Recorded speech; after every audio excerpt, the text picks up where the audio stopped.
All right, welcome back. We're covering, and I'm going to go ahead and share my screen before we get going here. We're going to be covering again top 10 actions to advance at work in 2021. Prior to videos, we covered number 10 and 9 and number 8 and 7, and I'll briefly recap these before we jump into 6 and 5. And again, these are some things that you can do now, even before 2021. But again, you should maybe set that goal if you're, wrapping up the year already, or, have some year-end deadlines that are going to really prevent you from focusing and really investing and applying these things. You can get started in terms of how you want to do these for 2021. And again, some of these require some preparation and some change of habit, but I think you can do it. So we're going to go ahead and get going, and I'll just recap. Number 10 was be proactive, right? Again, this is something that's not going to cost you.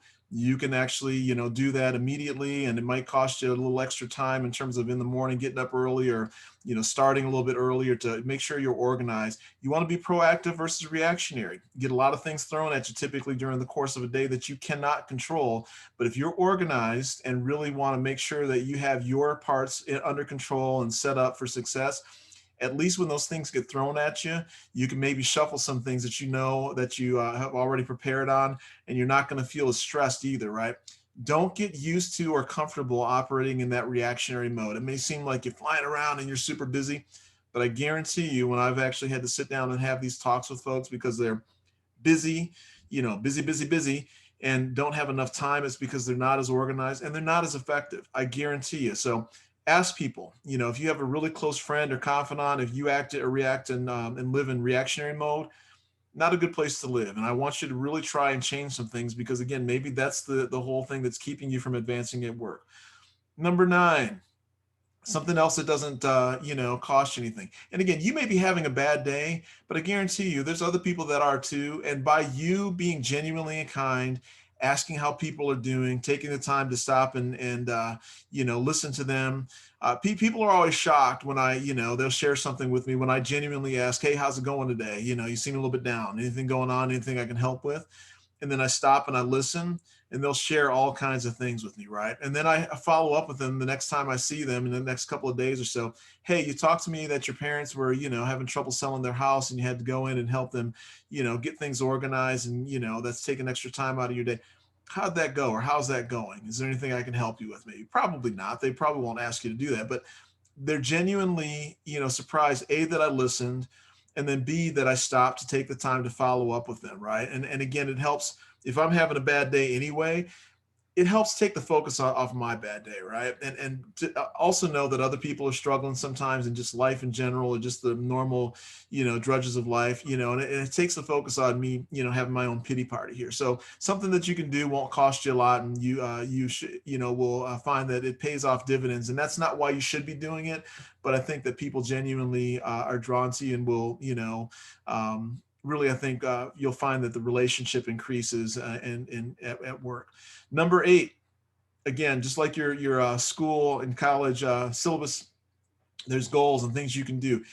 Complete all of your quarterly and year-end goals, and also with that, if you do that already and they're just the standard, goals that everyone gets, make sure you press your boss about adding some things in there that will either A, give you a raise if that's what your advancement looks like, or B, if there's a position that you want to look like, right, want to achieve and apply for.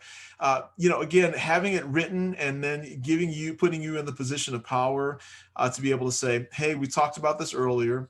I delivered on, not only the canned, goals, year and quarterly and year-end goals, but you gave me some challenges that I added in here as well. And here's how I've done. I want to go ahead and recap this with you.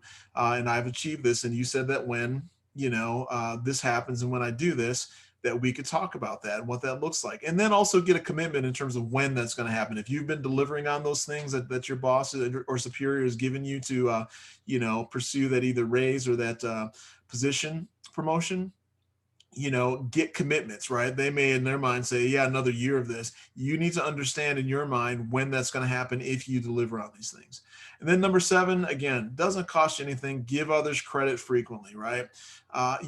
People, when you pour into people, they'll typically, give back to you when you need it. That's not why you should be doing it, but be genuine about that and do it frequently. Doesn't cost you anything. And it also builds huge trust when people know that you're not going to be a glory hound and take all the credit, but when they know that you have their back or their team's back, and, give somebody credit that, hey, my testing team worked really hard. They put in an extra 4 hours on a Saturday because we were under the gun, and you acknowledge that in front of leadership. That goes a huge, huge way. Doesn't cost you anything extra. Don't, do it to get something in return. Be genuine about it, because you know how it sucks to have to work an extra 4 hours on the weekend when you had family plans or just didn't feel like dealing with work. So when people do things like that, acknowledge them. It doesn't cost you anything. We're going to jump to number 6 now. Kind of ties into number 7. You can be proactively and give others credit frequently. Don't throw people under the bus, man. Listen, not doing that, it may not be giving people credit, but not throwing people under the bus is a huge, huge thing. That if you're doing that, maybe you don't even know that you're doing it, but you probably do, right? If you're feeling under the gun yourself, maybe you're not getting enough credit, right? And maybe you're or you're getting poked in the eye all the time. Maybe it's because you're not being proactive enough and you're being reactionary. There's a whole slew of things that maybe you're feeling pressured and under the gun about. And if you're getting the heat at work, it's easy to try and throw other people under the bus to try and take the heat off of you. Not a good way to go, right? And so if you take ownership in terms of just not throwing others under the bus, but just truly identifying if something that you can improve, say that, hey, listen, I didn't get this done. I had a lot to do. Something else came up that I had to put this on the side. I'll get this done by the end of the day. Don't say, yeah, my boss, gave me an extra assignment that, caused me to put this, on hold. Don't say that. Just say, hey, I had something come up. I'll get it done, apologize. And if I need to get it done even sooner than what I committed to doing it, I'll make sure when do you need it, right? And then even here's something else I'm going to challenge you on. Let's say that you're working on a team and there's a team member or team that you work with, that you're partnering with on a project. And maybe that's their team that didn't deliver and you're the one who's on the hot seat for it. Just say, hey, you know what? Excuse me. We didn't get it done. I'll take ownership of that and I'll follow up and I'll get you a firm date of when we can get it done. Something came up and then we're dealing with it. Not, so-and-so, the testing team is didn't deliver on it. Excuse me. Own it and do it yourself in terms of taking the heat sometimes. People appreciate that when you don't throw them under the bus. So again, something that doesn't cost you any money, something you can do, and something that if you're feeling the heat, don't do it. Don't throw people under the bus. Number 5, this is something that, again, for 2 reasons, that's going to help you potentially, right? And you should do it for altruistic reasons, not just because you want to advance, right? There's a lot of opportunities, whether it be working with Junior Achievement or some fundraisers for, Pink Out Week or something like that you can get involved with. And then typically your bosses probably have side competitions going with their peers about what teams can deliver and do the best with this. And even though it might seem like a lot of extra work, doing this and helping your bosses out does 2 things, right? It's showing that you're willing to step up and help out, for something that may not even resonate with you necessarily, but if it's important to somebody else and you can help out with it, maybe consider jumping in and volunteering in some capacity, right? A lot of times for Junior Achievement, I know that workplaces, they'll have bowl-a-thons, right? And so your team, somebody needs to coordinate your team in terms of getting commitments to, for participation, raising the funds, trying to get the commitments early, and they need somebody to coordinate that, right? And or just even going. I mean, a lot of times that's something that you can do that goes a long way. And your boss typically will be there unless there's an emergency. If they're driving this and pushing this, they'll be there.